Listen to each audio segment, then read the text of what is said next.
नमस्कार जी, श्री गुरुदेव चरण कमलभ्यो नमः। आज मैं पुनः उपस्थित हूँ कालिका पुराण की कथा भाग 21 के साथ। देखो, कामाख्या पीठ का वर्णन चल रहा था और कामाख्या पीठ का ही वर्णन अभी चलेगा और उसके बाद त्रिपुरा महात्मा त्रिपुरा पूजन की विधि डिस्कस करूँगा। तो चूँकि कामरूप पीठ का वर्णन चल रहा है तो माँ कामाख्या का ध्यान करते हैं। सर्वप्रथम देखो, जो हर तरफ से लोग जो हार चुके हैं और कहीं उनके पास कुछ भी नहीं है, सब कुछ खोने के बाद अगर व्यक्ति माँ कामाख्या के इस स्वरूप का ध्यान करके उनकी शरण में जाता है तो माता जो है उसको स्वीकार करती हैं और उसको सारी चीज़ें देती हैं जो जिसकी उसको आवश्यकता होती है। और कामाख्या तो इसीलिए जाने ही जाते हैं कि आपके सभी कामनाओं की पूर्ति करती हैं। वो कामना देहि में नित्यम कामेश्वरी नमोस्तुते, रोज़ जो है सभी की कामनाओं की पूर्ति करती हैं, इसलिए वो कामाख्या में ध्यान करता हूँ। श्रवण गगन मात्रां चारितम यस्य नाम प्रभवति बहुभूते गीति मार्गै कधाम सुर गण गणनायाम कुंडली यस्य शक्तिं अस्तदिह परम रूपम चिंतनीयम हताशय रविशसि युतकर्णा कुंकुमापीतवर्णांग मणिकनक विचित्रां लोलकर्णात्रनेत्रां अभय वरद हस्तां साक्षसूत्र प्रशस्तां प्रणत सुर नरेशां सिद्धकामेश्वरी सा। कहा जा रहा है कि जिसका नाम कान रूपी आकाश में पड़ते ही दुखों को दूर करता है और बहुत प्रकार के ऐश्वर्य को जन्म देता है, जो नीति मार्ग का एकमात्र धाम है, देवताओं के समूह की गणना में जिसकी शक्ति कुंडली रूप से महत्वपूर्ण है, हताश जनों द्वारा, जो देखो अभी मैंने आपको कहा था कि जो हर तरफ से निराश हो चुके हैं उनके लिए भी कहा जा रहा है, हताश जनों द्वारा कामाख्या देवी के इसी श्रेष्ठ रूप का चिंतन किया जाना चाहिए। मतलब माँ कामाख्या के इसी स्वरूप का चिंतन करना चाहिए, जो बिल्कुल हर तरफ से हार गए हैं और हताश हो चुके हैं, उनके पास जिनके पास कोई विकल्प शेष नहीं है। कहा जा रहा है कि उन देवी के कानों में सूर्य और चंद्रमा कुंडल की भांति स्थित हैं। दोनों कानों में एक तरफ सूर्य हैं, एक तरफ चंद्रमा है। वे कुमकुम की लाली युक्त पीत वर्ण मतलब केसरिया रंग की हैं। वे मणि और सोने से सजी हुई हैं, चंचल कानों वाली तथा तीनों नेत्रों से युक्त हैं। वे अभय और वरद मुद्रा में स्थित हैं और रुद्राक्ष की माला से युक्त हाथों से सुशोभित हैं। मतलब हाथों में क्या है, रुद्राक्ष की माला धारण की हुई हैं। उन सिद्ध कामेश्वरी को देवता और राजागण नम्रता पूर्वक प्रणाम करते हैं। मतलब सारे देवता भी उन सिद्ध कामेश्वरी को नमस्कार करते हैं और जितने भी बड़े बड़े राजा महाराज जो कोई भी है वो सभी जो है माँ कामाख्या को नमस्कार करते हैं। यहाँ यही बताया जा रहा है। देखो, अब हम सीधे कामरूप पीठ पर पहुँचते हैं। कामरूप पीठ का विस्तार से वर्णन चल रहा था कि किस तरीके से कामरूप पीठ जो है यहाँ अवस्थित है। देखो, विस्तार से वर्णन चल रहा था। कल मैंने बताया था कि नीलांचल पर्वत जो है त्रिकोणात्मक है और मध्य में गहरा है। वह शिव का ही स्वरूप है और उसके मध्य में 30 शक्तियों से युक्त एक सुंदर मंडल है। वहाँ मनोभव कामदेव द्वारा बनाई गई एक मनोभव गुहा है, जिसमें शिला रूप में एक मनोहर योनि है जो 12 अंगुल चौड़ी और 21 अंगुल लंबी है। यह क्रमशः संकीर्ण और झुकती हुई ढलुई होते हुए भस्म शैल तक जाती है। यह सिंदूर और कुमकुम के रंग की लाल है। यह सभी कामनाओं को पूरी करने वाली है। इस योनि पर महामाया जगत का पालन करने वाली मूलभूता मूल प्रकृति निरंतर विद्यमान रहने वाली कामिनी कामाख्या देवी अपने 5 रूप में स्थित हो नित्य क्रीड़ा करती है। देखो, यही कल मैंने यहाँ तक बताया था। अब इससे आगे मैं आज बता रहा हूँ। वहाँ पहले बताई गई शैलपुत्री आदि मूलभूत सनातन रूप से 8 योगिनियाँ देवी को चारों ओर से घेर के नित्य स्थित रहती हैं। अब वो चारों कौन सी हैं? हे भैरव, उन योगिनियों एवं पीठों का नाम सुनो। देखो, भगवान शिव कह रहे हैं कि हे भैरव, उन योगिनियों और पीठों का नाम सुनो। वे गुप्त कामा, श्री कामा, विंध्यवासिनी, कोटीश्वरी, वनस्था, पाद दुर्गा, दीर्घेश्वरी और इसी क्रम में प्रकट भुवनेश्वरी हैं। ये 8 योगिनियाँ देवी को चारों ओर से घेर के रहती हैं। हे भैरव, ये 8 देवियाँ अपने आप में योगिनियाँ ही हैं जो पीठ नामों से प्रसिद्ध हैं। यह सभी तीर्थ जल रूप से समन्वित हो सौभाग्य सरसी के नाम से स्थित है, जो छोटा होने पर भी अत्यंत पुण्यदायिनी है। इन सरसी के तट पर भगवान विष्णु जो हैं कमल नाल में कमल नाम से स्थित रहते हैं। जो बटुक है यहाँ कामुक नामक वटुक जो है कामाख्या के निकट स्थित रहता है। जो है बटुक भैरव का कामुक नाथ का स्वरूप जो है यहाँ पे विद्यमान है। लक्ष्मी और सरस्वती देवी जो हैं यहाँ महामाया के साथ स्थित रहती हैं। जो लोग भी अंदर गए होंगे कामाख्या माई के गर्भगृह में, वहाँ पे उन्होंने 3 मूर्तियाँ देखी होंगी। तो एक मूर्ति तो आप समझ सकते हो कि माँ कामाख्या का है, तो बाकी लोगों के मन में होता है कि वहाँ 2 और कौन सी मूर्तियाँ हैं, तो वहाँ पे लक्ष्मी और सरस्वती देवियाँ हैं। अब देखो यहाँ पे थोड़ा सा और भेद है। लक्ष्मी और सरस्वती क्या हैं? लक्ष्मी यहाँ ललिता नाम से विख्यात हैं और सरस्वती यहाँ मातंगी नाम से विख्यात हैं। कामाख्या में जो महामाया हैं वो एक तरफ लक्ष्मी और एक तरफ आपने जहाँ मातंगी देखी है, तो एक ललिता नाम से हैं और दूसरी मातंगी हैं। मतलब लक्ष्मी जो हैं वो ललिता नाम से हैं और सरस्वती मातंगी रूप में वहाँ पे स्थित हैं। उस पर्वत के पूर्व भाग में द्वार पर देवी के प्रिय पुत्र गणाध्यक्ष सिद्ध नाम से स्थित हैं। मतलब पूर्व द्वार पर भगवान श्री गणेश जो हैं वो सिद्ध रूप से स्थित हैं। जो ये है वहाँ अभी भी है, आप लोग जाके देख सकते हो, गणेश जी वहाँ विराजमान हैं।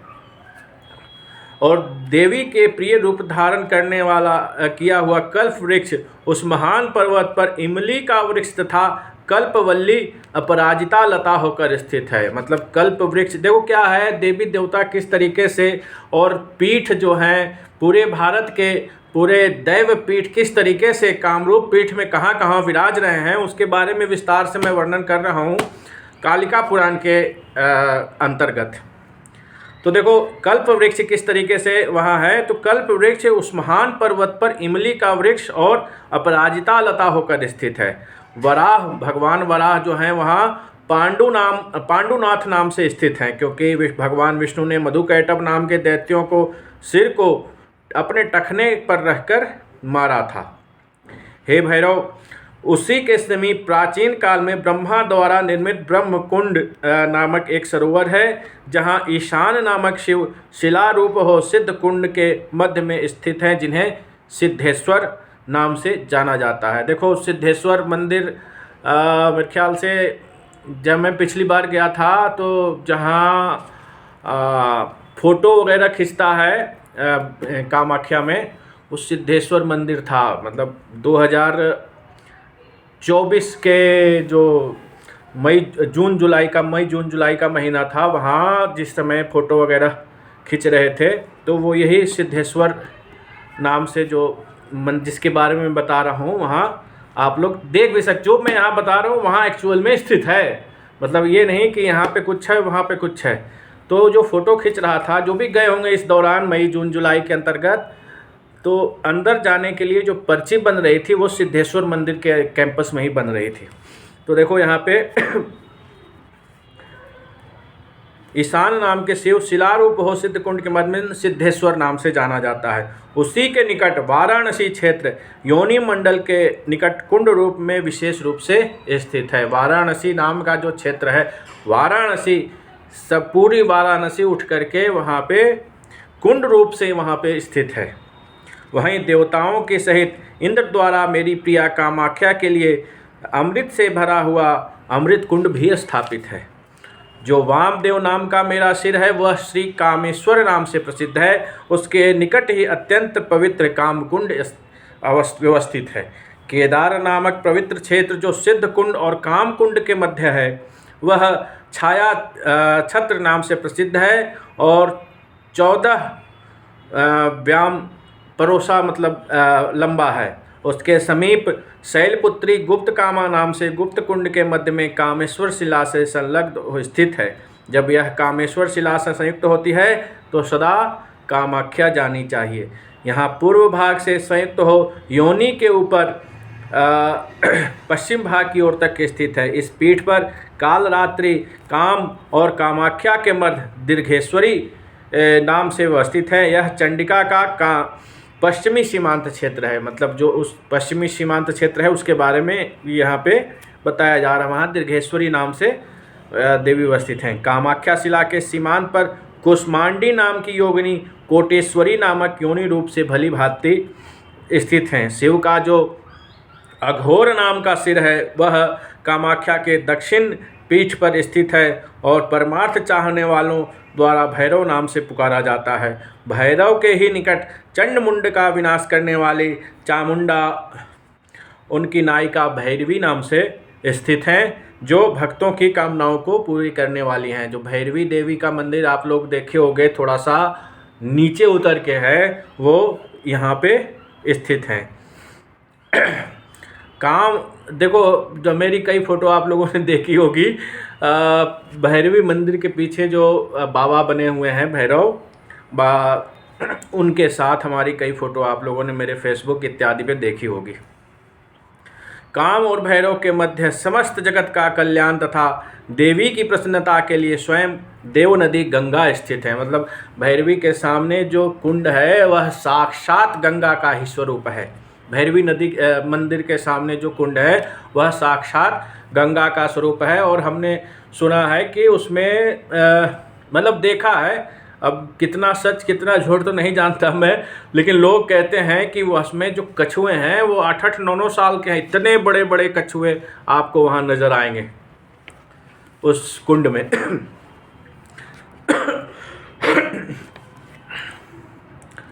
इस पीठ में जहाँ सद्योजात नाम का मेरा सिर स्थित है, वही देवर्षियों से सेवित भैरव नाम की गुहा में अमरातकेश्वर नाम का भी पीठ स्थित है। वहीं अच्छी छाया वाला एक ऐसा आम्रतक नामक वृक्ष कल्प वृक्ष और कल्पवल्ली से युक्त होकर स्थित है, जिसके पत्ते कभी जीर्ण नहीं होते, सदैव हरे भरे रहते हैं। आम्रतक के निकट ही मेरी प्रसन्नता बढ़ाने के लिए स्वयं गंगा सिद्ध गंगा नामक पीठ से निकलती है। देखो वहाँ पे ना कई छोटे छोटे आपको तालाब नज़र आएंगे। पहले जब मैं कालिका पुराण जब तक मैंने नहीं पढ़ा हुआ था तो मुझे लगता था कि ये इतने छोटे छोटे और इतने सारे तालाब यहाँ पे क्यों स्थित हैं। कई तालाब तो अब जो है मतलब क्या उसको कहे, उसको कि कगार पर है कि वो ख़त्म होने के कगार पे है, लेकिन अभी भी चीज़ें एक्चुअल में वहाँ पे हैं। तो मतलब ये जो तालाब या ये जो पीठ हैं वो सब एक्चुअल में ईश्वर के अंश हैं, जो भगवती की सेवा के लिए वहाँ पे उपस्थित हैं। हे भैरव, पुष्कर नाम, देखो अब पुष्कर जी भी वहाँ उपस्थित हैं। पुष्कर नामक जो क्षेत्र है वह इस पीठ में स्थित है, वही आम्रातक नाम से जाना जाता है। मेरा तत्पुरुष नामक सिर पर इस पीठ के ईशान कोण में स्थित है, जो भुवनेश्वर नाम से प्रसिद्ध है। वहीं भुवनेश की भुवनानंद नाम की गुफा भी है। देखो जितने भी वहाँ पे मंदिर हैं या गुफा हैं वो सब के सब योनि रूप में ही मतलब हर जगह पे विद्यमान हैं, और वहाँ हर जगह भगवान उपस्थित है। और ये जो भुवनेश्वरी पीठ है वो सबसे ऊंचाई पर है वो उस जगह पे। तो भुवनेश्वरी की गुफा में आम तौर पे जल नहीं मिलता है, अन्यथा जितनी गुफाएं हैं सबकी गुफाओं में जल जरूर रहता है। उसी के समीप सुरभि इस पीठ पे कामधेनु नाम से शिला रूप में भली भांति स्थित हैं, जो भक्तों की कामनाएं को पूर्ण करती हैं।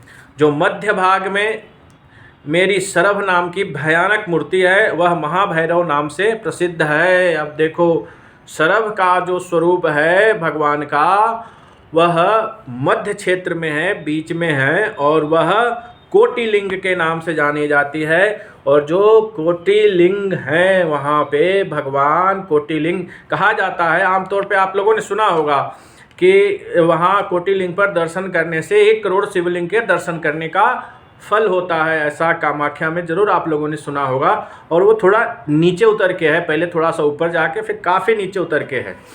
तो वहाँ पे साक्षात शरभ भगवान शरभ रूप में विराज रहे हैं। और आप लोगों ने मेरे साथ फ़ोटो देखी होगी, पिछली बार तो हमने खूब उस गुफा में जो है 10 दिन तक 15 दिन तक मुझे लगता है कि हमने खूब जो है वहाँ जाप किया था उस गुफा में बैठ कर के। और एक फ़ोटो भी हमने डाल दिया था, हालांकि ठीक नहीं था ये तो ये शरभ भगवान कोटिलिंग का एक फ़ोटो भी मैंने डाला था। तो हालांकि योनि नहीं है, इसलिए कोई दिक्कत वाली बात नहीं थी। अब आ जाओ इस क्षेत्र, भगवान फिर कह रहे हैं, भगवान शिव जो हैं ये सारा ज्ञान अपने पुत्र बैताल और भैरव को दे रहे हैं। कि कह रहे हैं कि जो मध्य भाग में मेरी शरभ नाम की भयानक मूर्ति है वह महाभैरव नाम से प्रसिद्ध इस पीठ में कोटिलिंग के नाम से जानी जाती है। अब जब भी कामाख्या हो कोटिलिंग जरूर जाना। और इस क्षेत्र में भैरव नाम से 5-5 भागों में अपने 5 रूपों में अत्यधिक प्रसन्नता पूर्वक स्थित हों। सिद्ध रूपिणी योगिनी जो महागौरी हैं वह ब्रह्म पर्वत के ऊपरी भाग में शिला रूप में विराजमान है। जहाँ पर्वत रूप से मिले हैं उस स्थान पर रूप से अत्यंत संपन्न भुवनेश्वरी नाम की देवी स्थित हैं। वहीं अपराजिता नाम से प्रसिद्ध कल्पवल्ली भी विराजमान है। वहाँ से कामधेनु भी दूर नहीं है तथा उसके पूर्व भाग में स्वयं महेश्वरी उपस्थित हैं। श्री चंडिका नाम की योगिनी जो योनि रूप में स्थित कामाख्या ही हैं, उन सभी कामनाओं को पूर्ण करने वाली सुंदरी का क्षेत्र अग्निकोण में है। चंडिका का क्षेत्र अग्निकोण में है। इस पीठ पे चंडघंटा नाम वाली योगिनी विंध्यवासिनी तथा स्कंद माता नाम की योगिनी वनवासिनी हो गई हैं। कात्यायनी पीठ नाम की देवी यहाँ पाद दुर्गा कही जाती हैं और वे देवी नीलशैल के नैऋत्य कोण में स्थित है और अंतिम छोर पर स्थित है। और यहाँ यह जो नंदी नाम का मेरा ही शरीर पत्थर के रूप में है वह यहाँ पश्चिम द्वार पर हनुमान पीठ नाम से प्रसिद्ध है। तो इस प्रकार से भगवान शिव व्याख्या करते हैं कामरूप पीठ का। और उसके पश्चात जो है बैताल और भैरव उनसे कहते हैं, बैताल और भैरव कहते हैं कि हे वृषभध्वज, हे शिव, हे तात, हम दोनों ने आपके द्वारा बताए गए स्थानों के क्रम को तथा देवी कामाख्या की पूजा विधान को सुना। हे शंकर, अब देवी के 5 रूपों तथा उनके पूजन व मंत्रों को साथ साथ सुनना चाहते हैं और इस संबंध में मंत्र और तंत्र हम दोनों को बताइए। देखो मंत्र भी यहाँ पे कुछ कुछ दिया हुआ है, लेकिन चूंकि मंत्र मैं डिस्कस नहीं करूँगा तो मैं इसको छोड़ रहा हूँ।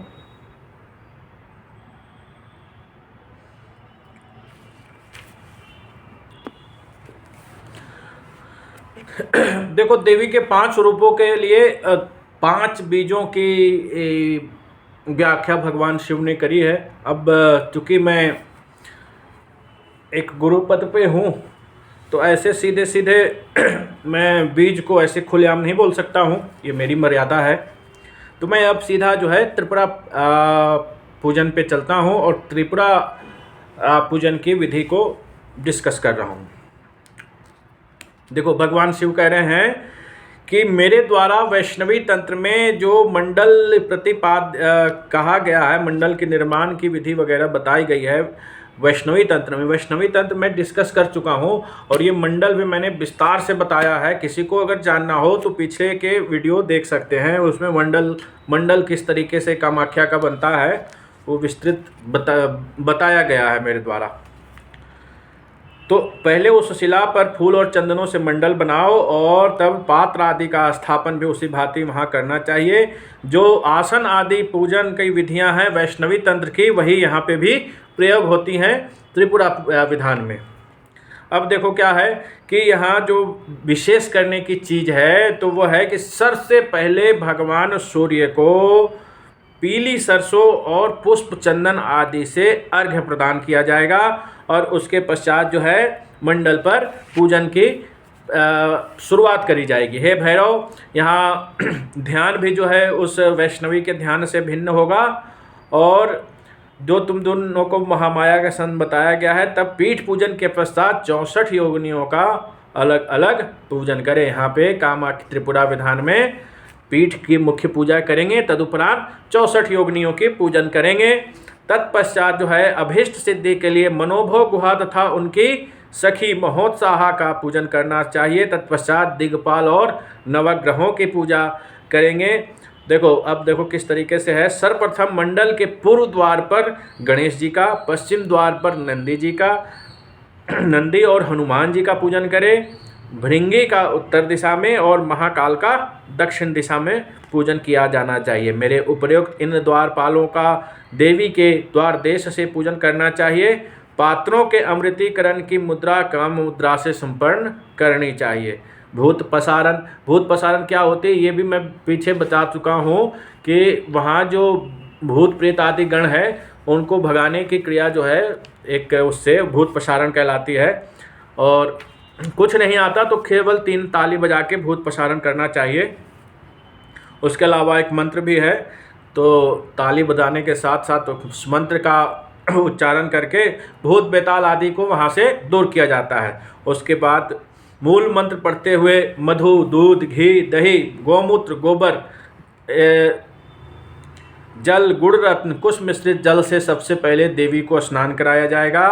साधक योनि के निकट शिला पर पीला सरसों, मूंग, तिल, दूध, जौ, लाल चंदन, पुष्प, दुर्वा, गोरोचन आदि इन 9 पदार्थों से युक्त अर्घ्य प्रदान करेंगे। क्या क्या से? तो पीली सरसों, मूंग, तिल, दूध, जौ, लाल चंदन, पुष्प, दुर्वा और गोरोचन से।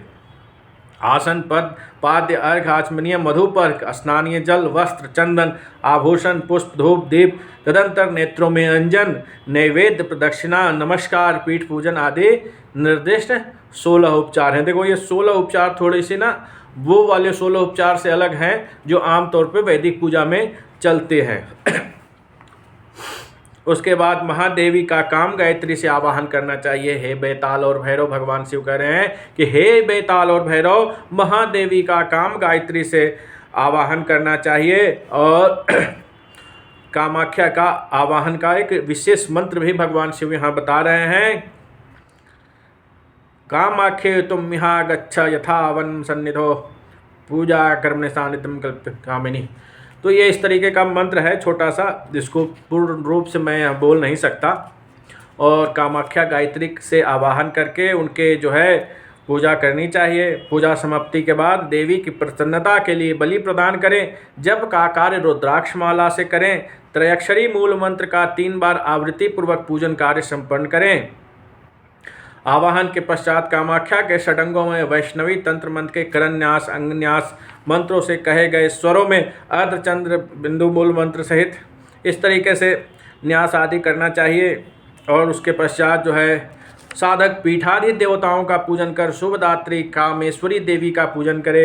मध्य के पीठ में प्रत्यधि देवता त्रिपुरा शारदा महोत्साह का पूजन करे। महादेवी चंडेश्वरी देवी कामेश्वरी की निर्माल्य धारण करने वाली देवी हैं, तो उनका जो है योनि मुद्रा कामाख्या का विसर्जन हेतु मुद्रा बताई गई है, तो उनकी भी पूजन करें। देवी कामाख्या के पूजन में सिंदूर, चंदन, अगर, कुमकुम विशेष द्रव्य बताए गए हैं।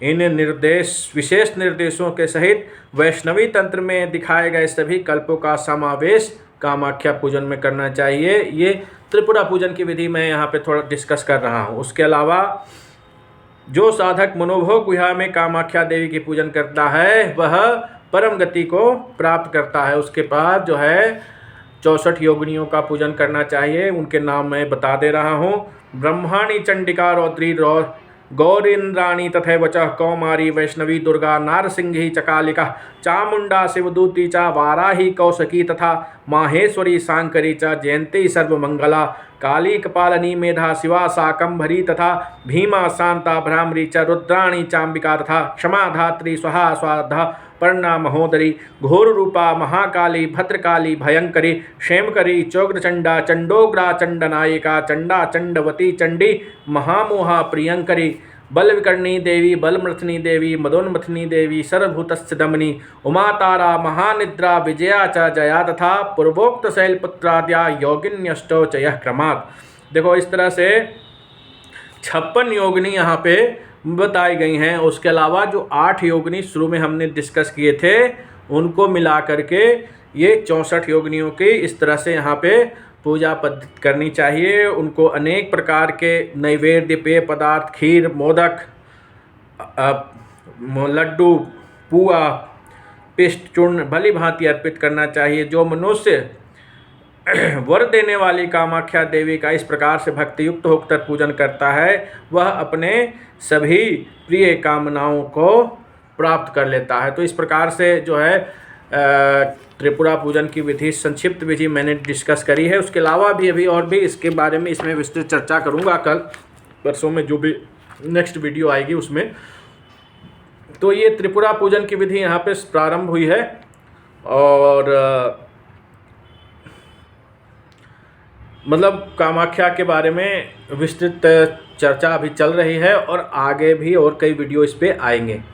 तो तब तक के लिए